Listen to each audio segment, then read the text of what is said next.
porket mulak na madali na lahat. Iniisip kasi nila parang, nepo baby yan, so makakalusot na yan sa lahat. And akala nila madali lang lahat para sa akin, pero yung totoo, hindi talaga.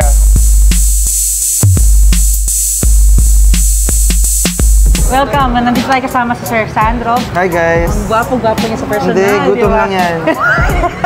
Anyway, gusto ko lang sana malaman, paano mo na-juggle yung time mo with sobrang hectic yan. May mga sinushoot ka, tapos may mga events ka pa like this, tapos bilang tatay mo si Sir Nino Mulak, paano na pa siya na-juggle lahat-lahat yung mga bagay? Unang-una, yun nga, sinabi mo na papa ko si Nino. Syempre, dagdag pa yung pressure for being a Mulak.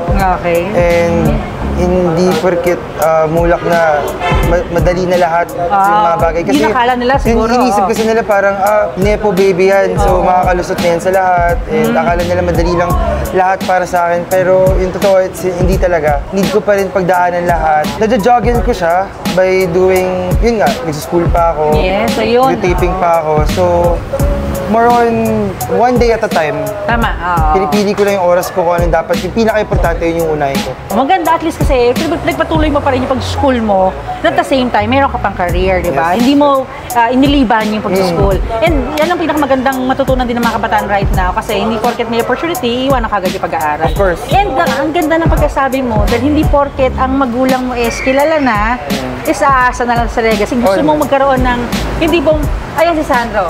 That's it. Yeah, Hindi na kailangan, ayan Sandro, anak ni ganito. Kaya nga parang sinasabi pa nila na nakilala lang ako kasi anak ako ni Nino. Ayoko ng ganun. I want to make my own name for myself. Galing.